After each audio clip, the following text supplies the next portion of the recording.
Assalamualaikum warahmatullahi wabarakatuh.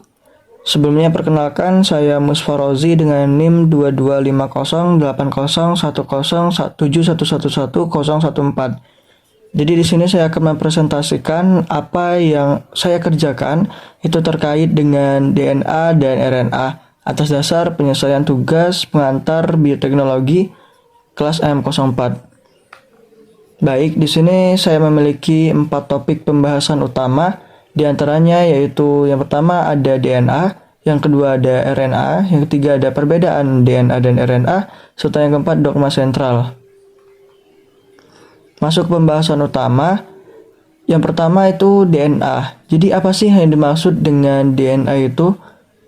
Nah, deoksiribonukleik acid atau yang lebih kita kenal sebagai DNA adalah molekul sekelompok atom yang saling menempel dalam bentuk heliks ganda yang terlihat seperti tangga indah yang telah diputar berkali-kali menjadi spiral.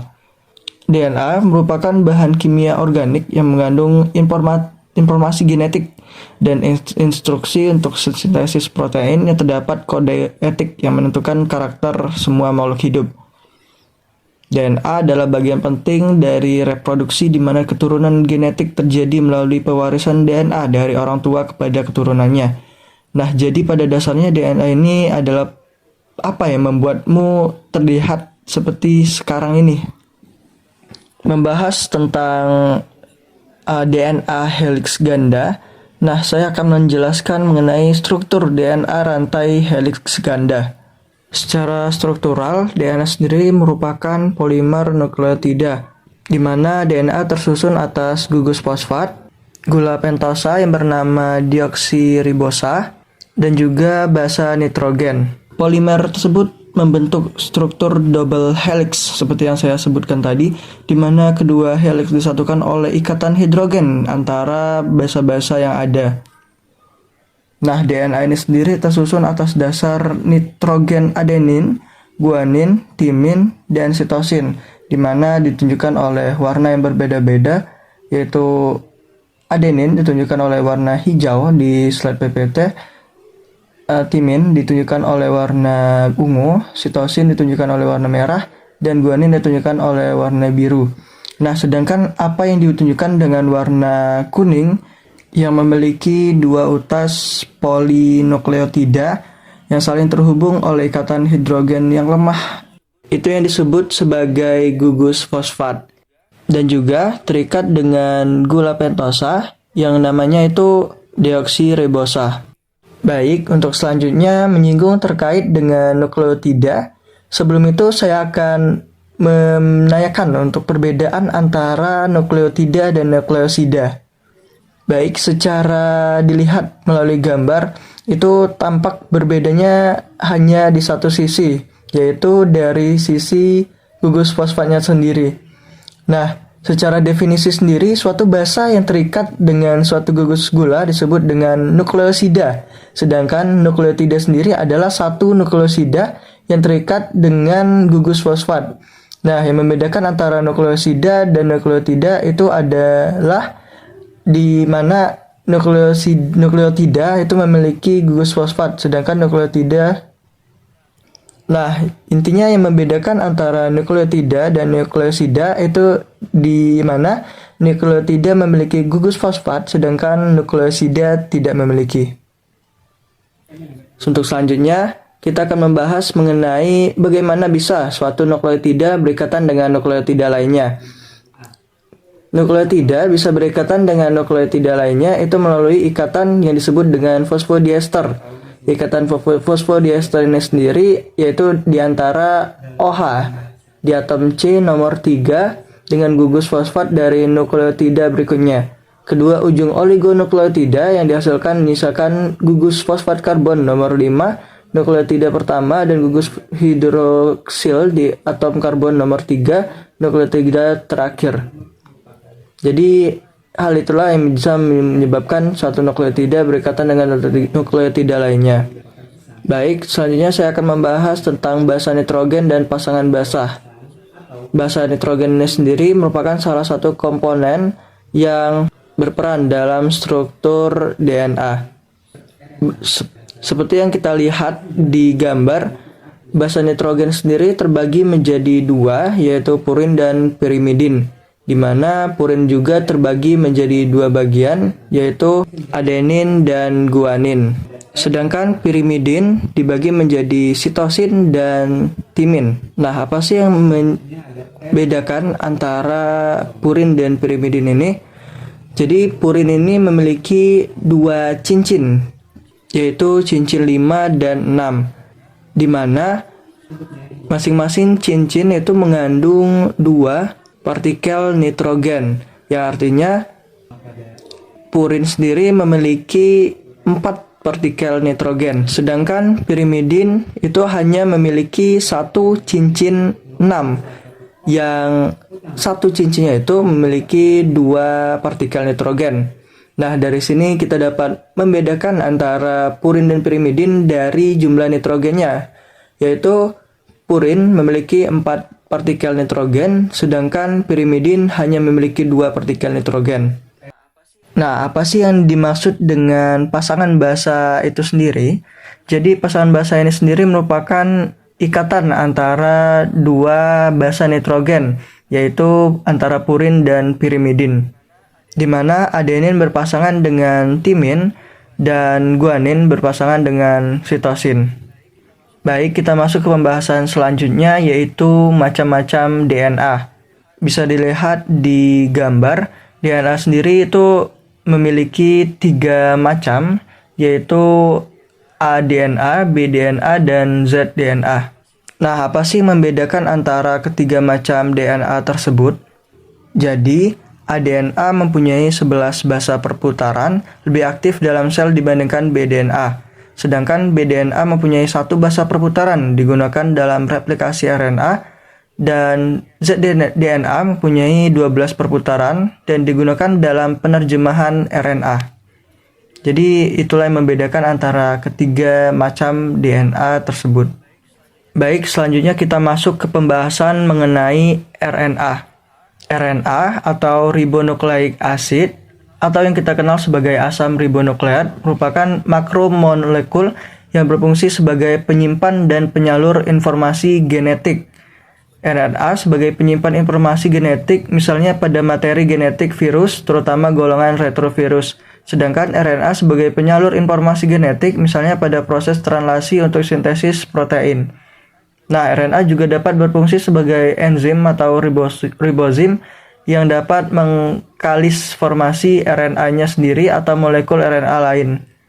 Selanjutnya yaitu struktur dari RNA itu sendiri.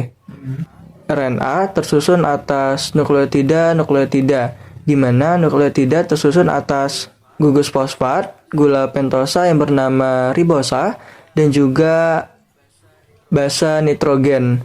Nah, basa nitrogen yang dimiliki oleh RNA itu berbeda dengan basa nitrogen yang dimiliki oleh DNA.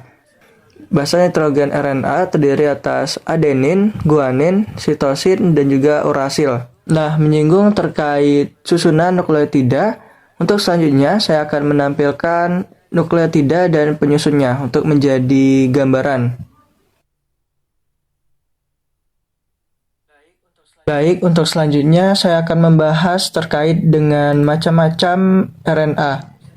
Bisa dilihat di gambar, RNA terdiri dari 3 macam, yaitu messenger RNA, mRNA, ribosomal RNA, rRNA, dan transfer RNA, tRNA. Yang pertama yaitu messenger RNA atau mRNA. Fungsi utama dari mRNA ini sendiri yaitu menciptakan polipeptida yang membawa kode-kode etik dari DNA ke ribosom yang kemudian akan disintesis menjadi protein. Yang kedua ada ribosomal RNA atau rRNA. Fungsi dari rRNA ini sendiri yaitu menyusun ribosom dan protein dalam sitoplasma sel. Dan juga fungsinya lain itu untuk mensintesis protein. Kemudian yang ketiga atau yang terakhir ada transfer RNA atau tRNA. tRNA ini sendiri berfungsi sebagai penterjemah kodon yang berada di messenger RNA pada tahap sintesis protein.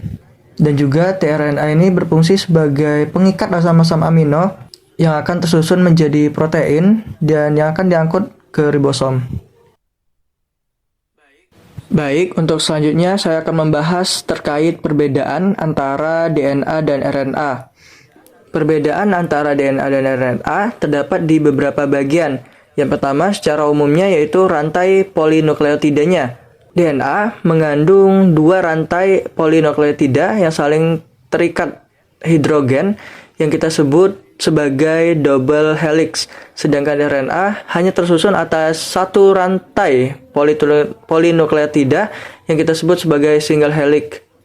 Kemudian yang kedua untuk perbedaannya yaitu di letak. DNA sendiri terdapat di inti sel, sedangkan RNA bisa terdapat di inti sel, sitoplasma, dan juga ribosom.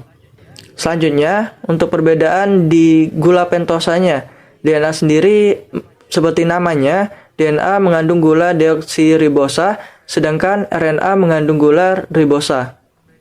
Perbedaan lainnya yaitu dari segi basa nitrogennya. DNA sendiri memiliki purin dan pirimidin, yaitu adenin, guanin, sitosin, dan timin. Sedangkan RNA memiliki adenin, guanin, sitosin, dan urasil. Nah, yang membedakannya yaitu dari segi DNA. Nah, yang membedakannya di sini yaitu RNA memiliki urasil, yang mana urasil ini merupakan penggantinya timin. Selanjutnya perbedaan lainnya yaitu dari segi kadarnya. DNA tidak dipengaruhi oleh sintesis protein, sedangkan RNA berubah menurut kecepatan sintesis proteinnya, atau secara tidak langsung itu terpengaruh terhadap sintesis protein. Untuk yang terakhir yaitu dari segi fungsi. DNA sendiri berfungsi sebagai pengendali faktor keturunan dan sintesis protein, sedangkan RNA berfungsi sebagai mensintesis protein. Jadi, itulah yang membedakan antara DNA dan RNA. Baik, untuk selanjutnya kita masuk ke pembahasan terkait dengan dogma sentral. Nah, apa sih maksud dengan dogma sentral itu sendiri? Jadi, dogma sentral sendiri itu merupakan perubahan gen dari DNA menjadi RNA dan RNA menjadi protein. Untuk menjadi protein, ada 3 tahapan yang dilalui, yaitu replikasi, transkripsi, dan translasi. Untuk penjelasan lebih lanjut akan saya jelaskan sebagai berikut. Yang pertama yaitu replikasi DNA. Apa sih yang dimaksud dengan replikasi DNA? Jadi replikasi DNA ini sendiri merupakan pengkopian DNA induk untuk menghasilkan DNA anak dengan urutan nukleotida identik. Tahap replikasi ini terjadi sebelum terjadinya pembelahan sel. Tahap replikasi DNA ini sendiri dibantu oleh 4 enzim yang berperan, yaitu enzim helikase, enzim primase, dan enzim polimerase, dan enzim ligase. Enzim helikase sendiri berfungsi untuk melepas ikatan hidrogen dan membagi DNA menjadi 2 untai yang terpisah. Enzim ini seperti membuka resleting DNA untuk memulai proses polimerase. Selanjutnya, enzim primase. Nah, setelah enzim helikase bekerja, replikasi dilanjutkan oleh kerja enzim primase, di mana enzim primase mengkatalis proses pembentukan RNA primer. Primer kemudian akan digunakan sebagai titik awal replikasi DNA. Yang ketiga yaitu enzim polimerase. Nah, enzim yang berperan dalam replikasi DNA yaitu enzim polimerase, di mana enzim ini bertugas untuk mensintesis DNA. Enzim polimerase menambahkan nukleotida satu persatu ke rantai primer DNA yang sedang tumbuh membentuk pasangan basah. DNA polimerase membentuk fragmen DNA yang disebut dengan fragmen Okazaki. Dan yang terakhir yaitu enzim ligase. Enzim ligase sendiri menggabungkan fragmen Okazaki dengan membentuk hubungan antar 2 nukleotida dan membentuk untai tunggal yang bersatu. Nah, tahap enzim ligase inilah yang merupakan tahap akhir dari replikasi DNA. Baik, kita masuk ke tahap kedua yaitu tahap transkripsi. Nah, apa sih maksud dengan tahap transkripsi? Tahap transkripsi ini sendiri merupakan proses sintesis RNA menggunakan salah satu untai molekul DNA sebagai cetakan atau template-nya. Nah, tahap transkripsi ini sendiri merupakan tahap pertama ekspresi gen di mana segmen DNA tertentu disalin ke RNA dengan enzim RNA polimerase. Proses ini terjadi dalam sel, tepatnya di nukleus, mitokondria, dan plastida yang di dalamnya tergandung DNA. Tujuan dari transkripsi ini sendiri adalah untuk menyalin informasi genetika dari DNA ke dalam bentuk mRNA untuk dibawa keluar dari inti sel untuk diterjemahkan menjadi bentuk protein. Translasi protein dihasilkan dalam proses translasi akan berperan sebagai enzim, hormon, maupun komponen sel yang penting bagi keberlangsungan hidup organisme. Baik, kita ke tahap terakhir yaitu tahap translasi. Tahap translasi ini sendiri merupakan proses sintesis protein yang dipandu oleh mRNA berlangsung di ribosom dan sintesis terjadi berdasarkan informasi pada mRNA. Proses translasi ini dirangkum dalam 3 tahap yaitu inisiasi, elongasi, dan terminasi. Tahap pertama translasi yaitu inisiasi. Pada tahap ini, inisiasi ini sendiri adalah terikatnya RNA polimerase pada rantai DNA promoter, lalu RNA polimerase akan memisahkan rantai ganda DNA dan menyiapkan template atau cetakan untaian tunggal untuk ditranskripsi. Kemudian ke tahap elongasi, yaitu bergeraknya RNA polimerase di sepanjang untaian DNA yang bertindak sebagai cetakan. RNA polimerase kemudian akan membentuk molekul RNA menjadi sebuah rantai RNA. Dan lanjut ke tahap terakhir yaitu terminasi, yaitu tanda bahwa proses transkripsi telah selesai. RNA polimerase akan melepaskan hasil transkripsi RNA. Baiklah, mungkin cukup sekian pemaparan materi dari saya. Semoga apa yang saya sampaikan dapat bermanfaat bagi kita semua. Terima kasih telah memperhatikan dengan baik. Mohon maaf apabila ada kesalahan. Wassalamualaikum warahmatullahi wabarakatuh.